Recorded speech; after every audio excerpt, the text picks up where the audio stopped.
There's no doubt that Brexit has been one of the defining events of modern England.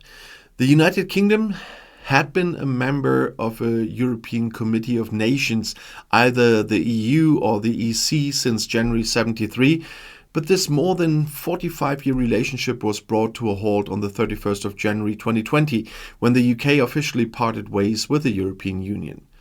And this followed one of the more shocking moments in modern political history, with David Cameron's Conservative government holding the first EU referendum since 1975. By a 51.9% majority, the British public stunned the Tory government, this result contributing significantly to Mr. Cameron's decision to step down from his premiership on the 12th of September of that year.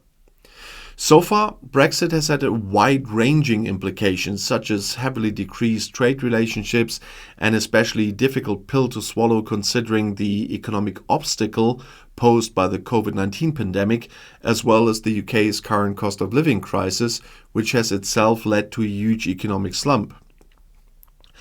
But in the past weeks, a further consequences come to light: the decrease in the breeding of endangered animals. Private animal breeding companies and zoos are now struggling to transport exotic animals from one country to another in order to breed the species and to reintegrate them into the wild. And this could be a pivotal blockade for zoos in and around the London area, as well as populations of certain species, such as bison, are dwindling by the week, with only 54 of the aforementioned creatures currently in zoos. In an effort to reverse this, London Zoo has written to the Prime Minister Rishi Sunak demanding that the issue be eradicated.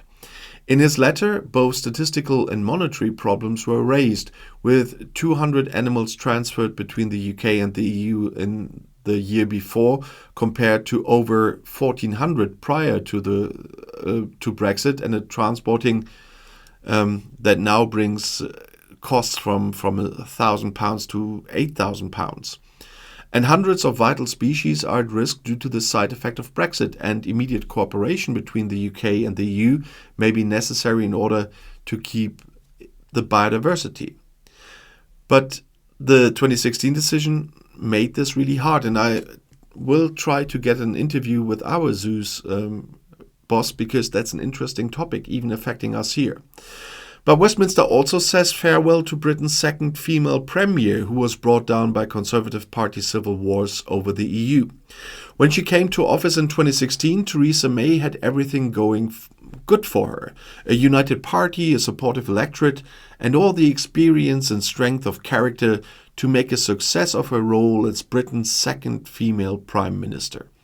Instead, as she announces her departure from the UK Parliament after 27 years at the forthcoming general election now, May will overwhelmingly be remembered for just one thing: her abject failure to get Brexit done.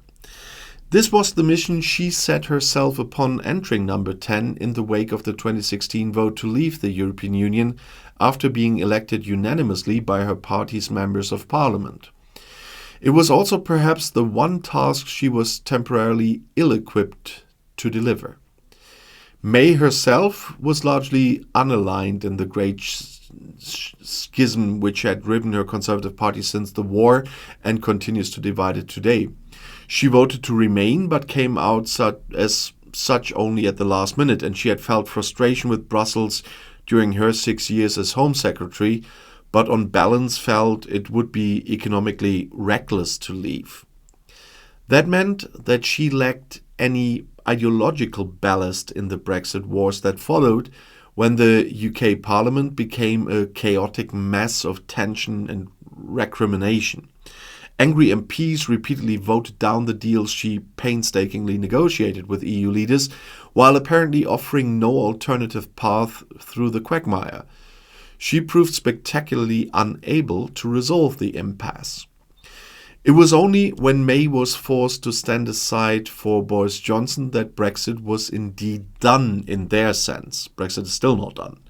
Unusually for an ex-Prime Minister, May stuck around in the House of Commons for 7 years after her tearful departure from number 10, where she focused on pet projects including tackling modern slavery and having developed type 1 diabetes in her 50s, care for the disease.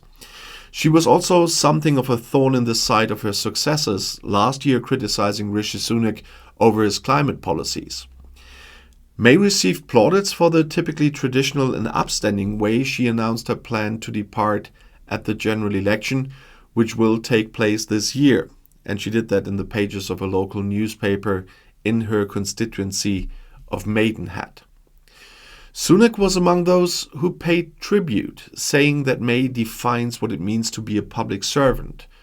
Her predecessor, David Cameron, who now serves as Foreign Secretary, said, "She has been the most dedicated of public servants. The House of Commons will miss her."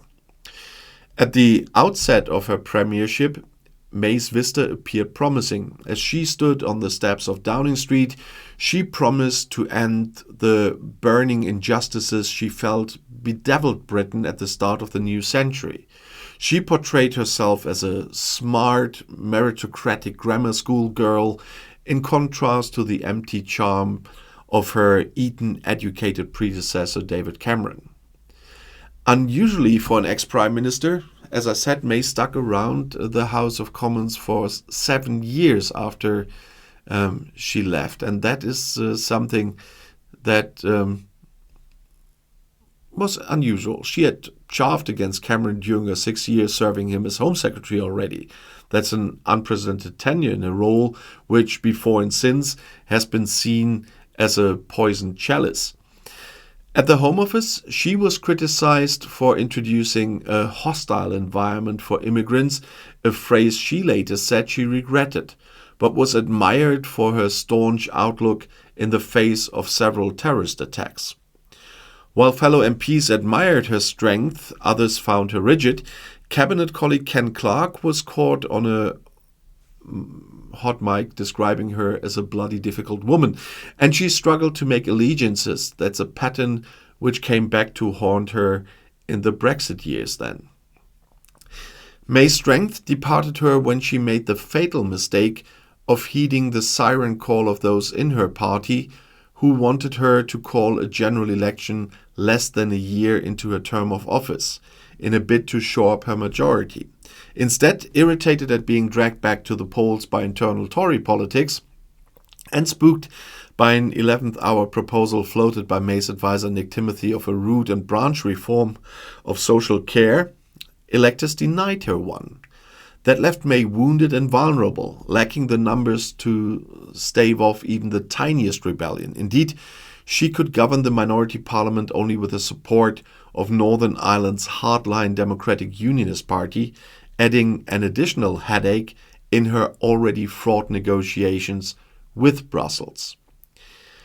The inability to form close relationships proved a problem in May's interactions with European leaders too, and matters became almost farcical when it came to dealing with her American counterpart.